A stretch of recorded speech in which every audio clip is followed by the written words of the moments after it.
that reaction courtesy of the Varsity Tavern, the AZ 49er Empire Bar, as the Niners get the win on Sunday, 27-24. As a Niner fan, that was one of the best games I've ever seen in my life, and it reminded me of the more recent 2019 game against the Saints in New Orleans, and there are a lot of similarities to that I'm going to bring up in this video. Man, what a win that was. Down 17-0, and then down 17-3 at halftime. Hey, I'm going to show some of my tweets right here from the game.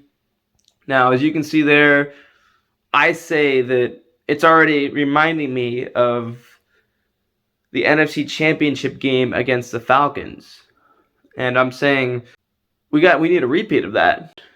So I'm already predicting it, of course. That is another game that this reminds me is the 2012-2013 NFC Championship game against the Atlanta Falcons. Down 17-0. They come back. Colin Kaepernick and the Niners come back to get the win, 28-24. And in this game, a win or go home game, basically, because speaking of the Falcons, they did not help us at all on Sunday against the Saints, and that game was already over in the fourth quarter of the Niners-Rams game. So it was win or go home for the Niners. And Jimmy Garoppolo, as you can see in these other tweets here, I was very critical of him, and I was immediately, when he would start to struggle, when he would start to look bad, when he would make a bad throw, I was immediately yelling and saying to Kyle Shanahan, take him out, put in Trey. Trey beat the Texans last week. Yes, I know Jimmy has the success against the Rams, but he has been struggling so much in this game, and he threw 2 horrendous interceptions. And people on Twitter were calling for his head. They were saying, hey, at least we no longer have to see Jimmy Garoppolo in San Francisco next year. Jimmy did what he needed to do at the end. He came back and he won. He bounced back, and when he does throw an interception, he does bounce back. He's pissed off, and he looks better than a lot of other quarterbacks. He's able to bounce back. He struggled, and he also made some big throws. Down 17-3 at halftime. You were getting the ball back, and you just knew that the momentum was going to go back on your side, and you were going to have a chance to come back and win. Because I was not thinking it was over when it was 17-3. I was getting nervous, but I just did not think it was over yet. I had a feeling the Niners could do it, and they sure did. Debo with the first touchdown made it 17-10. And then Kyle Shanahan drew a play, which here's a similarity to the game against the Saints in 2019 when Emmanuel Sanders decides to play quarterback and throw it to Raheem Mostert for the touchdown. Debo Samuel, the handoff from Jimmy, looks like he's going to take off and run, and he just throws a pass that doesn't look even necessarily like it's going to go anywhere, and it just goes, he just throws it right to the end zone for Juwan Jennings for the touchdown. And that was the first of 2 touchdowns for Juwan Jennings, who had a beast game with 6 receptions and 94 yards. He, of course, also had the touchdown to tie it at 24-24 to take the game into overtime, which, by the way, that drive before that, when the Rams had the ball with about 2 minutes to go, we all thought the game was over. Like, I was already liking tweets that were saying, hey, this game's over. You know, we're no longer have to see Jimmy again in red and gold. You know, it's been fun, but, you know, the end of the era. But the Niners say, They come back and they tie it and they take the game to overtime. So it's an overtime game. It's 24-24. And the jitters, the feels. The Niners just got to score the touchdown to win. And they're at the goal line, but they fall just short. But Robbie Gould gets the field goal to make it 27-24. And then the Rams, they're on offense. Niners defense is able to hold the Rams to 3rd and 10. And then here's the 3rd and 10 play. Matthew Stafford throws it, pass broken up. 3 and out. Nope. What do we got here? Penalty. And that's on Emmanuel Mosley for holding. And everyone's just like, oh, come on.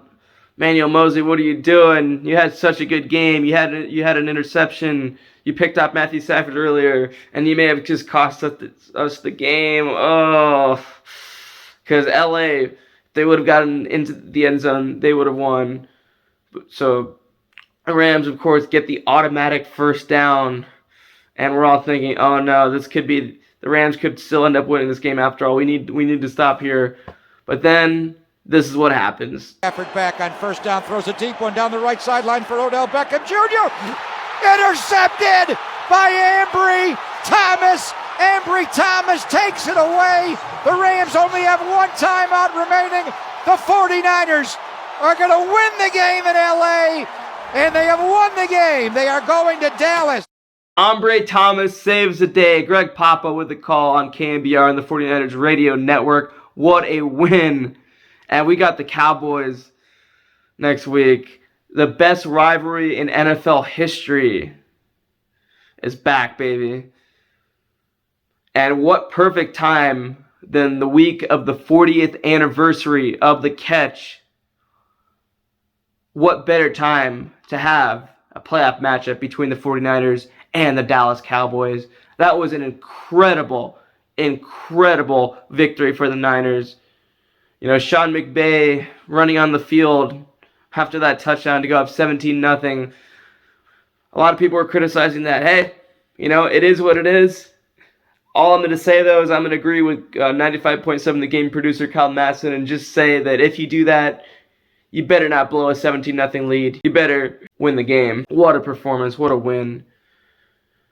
Now, unfortunately, though, shortly after the game, while the game's still going on in overtime, while I'm, refreshing Twitter, because, wanting to see what everyone's saying, during this game, I see that Bob Saget, the legendary comedian and legendary actor on Full House, was set in San Francisco, and Fuller House, the sequel as well, also America's Funniest Home Videos. Just one of my personal favorite comedians, and of course with Full House being set in San Francisco, there's this classic picture of him wearing the Niners jacket, and it's in the Full House intro. It's just, man, very sad, very sad.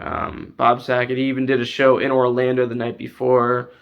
Just awful, just very sad. Because, being a fan of his and, following him on Instagram and on Twitter and all that, and just seeing him as recently as in Fuller House and just seeing that news is just really shocking. It just took me by shock. And, you can say the Niners got the win for Danny Tanner as well. And, of course, being all juiced up and energetic about that Niners victory, but a little bit bummed out and really sad about the Bob Saget news, there is one more thing to look forward to that night, and that is of course, the return of Klay Thompson. And man, was that an incredible moment at the Chase Center in San Francisco. He's back! And now, in his 11th NBA season out of Washington State University, number 11, Klay Thompson!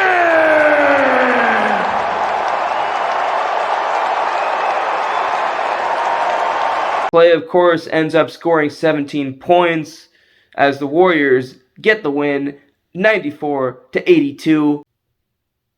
Sunday, January 9th, 2022, will go down as one of the most historic days in Bay Area sports history. So definitely had to chime in on that. I'm going to make a classic Trash Talking Circle Hate Week for this game against the Cowboys, as well as maybe even some more videos on the Niners and the Warriors and whatnot. Danny G is out. Hope everyone had a wonderful holiday season and a wonderful new year. Danny G is out. Peace!